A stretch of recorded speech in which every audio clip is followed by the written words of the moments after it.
পেরেক ঠুকলে বাড়িতে লোক পাঠিয়ে দেয়, তারা নাকি একটা ড্যান্সিং ফ্লোর তৈরি হচ্ছিল দেখতে পাইনি। এই পুলিশের নিয়ম হচ্ছে হোটেলে নিয়মিত চেকিং করতে হবে, রেজিস্টার চেকিং করতে হবে। এরা সেই চেকিং করে না, বরঞ্চ হোটেলের খালি ঘরে এরা বিভিন্ন আমোদ প্রমোদ ফুর্তি ফার্তা করে। হ্যাঁ, আমি আমার অঞ্চলে দেখে বলছি। তো এই ধরনের জায়গায় পশ্চিমবঙ্গে না বেঁচে থাকাটা খবর, মরে যাওয়াটা কোনো খবর নয়। মারা গেল আমার রাজ্যে আসা বেশ কিছু অতিথি, এটা অত্যন্ত দুর্ভাগ্যের। শিশুরা জানতেই পারলো না কেন শেষ হয়ে গেল। আমাদের আপনার সূক্ষ্ম কারিগরি দিয়ে সাজানোর জন্য ধন্যবাদ। সূক্ষ্ম কারিগরির ধারা যা সোনাকে বানায় সেনকো। সেনকো, আনন্দের ধারা। পুলিশ জানে না এটা আপনি বিশ্বাস করেন? পুরোটা টাকা খেয়ে আছে, কর্পোরেশন টাকা নিয়েছে। রাজ্যে মানুষের জীবনের কি দাম আছে? এ রাজ্যে মানুষের জীবনের দাম কি আছে? কেউ হাইড্রেনে ঢুকে মারা যাচ্ছে, কেউ আগুনে শ্বাসরোধ হয়ে, পুড়েও নয়, শ্বাসরোধ হয়ে। এই দমকল মন্ত্রী না দম আছে না কোনো কল আছে। একটা ঘটনা ঘটে যাওয়ার পরে এরা সবাই ব্যর্থতা স্বীকার করে নেয়, কিন্তু কেন ব্যর্থ হলো, এমনি ব্যর্থ হলো নাকি পয়সা খেয়ে ইচ্ছে করে ব্যর্থ হলো, তা আমিও জানি আপনিও জানেন। এই যে প্রতি টাকা বেড়া যদি বাড়ি ভেঙে পড়লো, তারপরে মেয়ে অনেক ব্যর্থতা স্বীকার করলো। ওই কাউন্সিলর গ্রেপ্তার হয়েছে, একটা করে শাস্তি হয়েছে।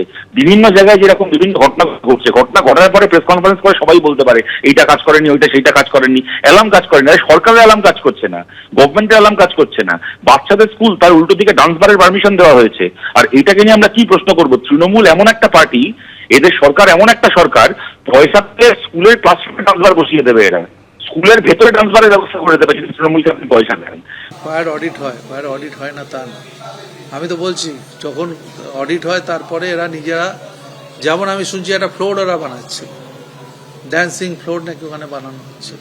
তো এগুলো তো আমাদেরকে জানিয়ে বানায় না, এগুলো তো হওয়ার পরে এরা নিজেরা এসব করতে থাকে। আর এরা যেগুলো করে যৌতুকগৃহটা নিজেরাই তৈরি করে। নিশ্চয়ই পুরসভা দেখবে, পুরসভারও দেখার, সবারই দেখা, পুলিশ পুরসভা সবাইকারই দেখা দরকার।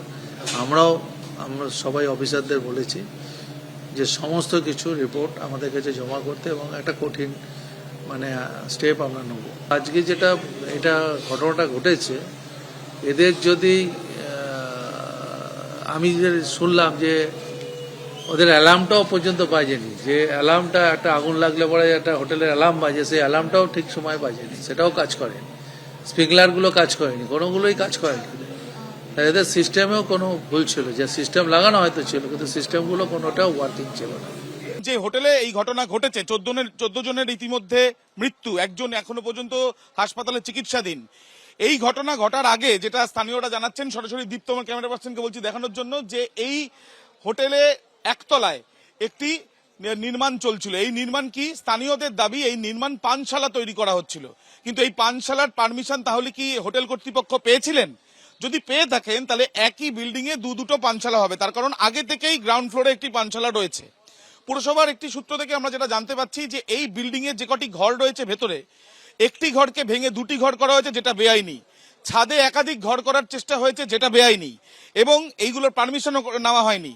তার সঙ্গে সঙ্গে তারা যদি আগে থেকে পারমিশন পেয়ে থাকেন এই পানশালা তৈরি করার, তাহলে সেই ক্ষেত্রে সেই পানশালা তৈরির পারমিশন দিল কে? আবগারি দপ্তর দিয়েছে না অন্য কোনো জায়গা থেকে তারা পেয়েছেন? দমকলের কাছ থেকে যে পারমিশন নেওয়ার উচিত এই ধরনের ব্যবসায়িক কারণে যখন বিল্ডিং ব্যবহার করা হয়, সেগুলো কি যথাযথ সব ছিল?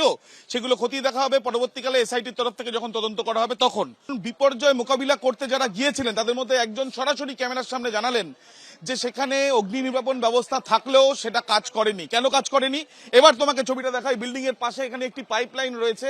মূলত আমরা দেখেছি যে বিভিন্ন হোটেলের ক্ষেত্রে ঘরের ভেতরে স্মোক ডিটেক্টর বা দেখা যায় কখনো আগুন বা ধোঁয়া দেখলে সেই ক্ষেত্রে জল পড়ার বিশেষ ব্যবস্থা থাকে। তাহলে সেই ব্যবস্থায় যথাযথ জল কি ছিল না, নাকি সেই ব্যবস্থা যথাযথভাবে কাজ করেনি? তাহলে দীর্ঘদিন ধরে কাজ না করা সত্ত্বেও একের পর এক নির্মাণ সেগুলো হচ্ছিল কিভাবে, এই নিয়ে উঠছে প্রশ্ন। যে নির্মাণ পানশালার নির্মাণ, এমনটাই এলাকার বাসিন্দাদের দাবি, এবং এক নয় একাধিক ব্যক্তি যারা সেই দাবি করেছেন। এবার যেটা বিষয় সেটা হচ্ছে গতকাল 7:30টার সময় যখন আগুন লাগে, 8:30 পর্যন্ত এই যে হোটেলের যারা মালিক, 3 জনের শেয়ারে এই মালিকানা রয়েছে, তাদেরকে দেখা যায় 8:30 পর্যন্ত 1 ঘন্টা পর্যন্ত তারা এখানে উপস্থিত ছিল, এবং তারপর থেকে তাদের নাগাল পাওয়া যাচ্ছে না। কলকাতার আরো বেশ কয়েকটি জায়গায় তাদের হোটেল রয়েছে এমন সম্ভাবনার কথাও পুলিশ জানতে পেরেছেন, যেগুলো খতিয়ে দেখা হচ্ছে।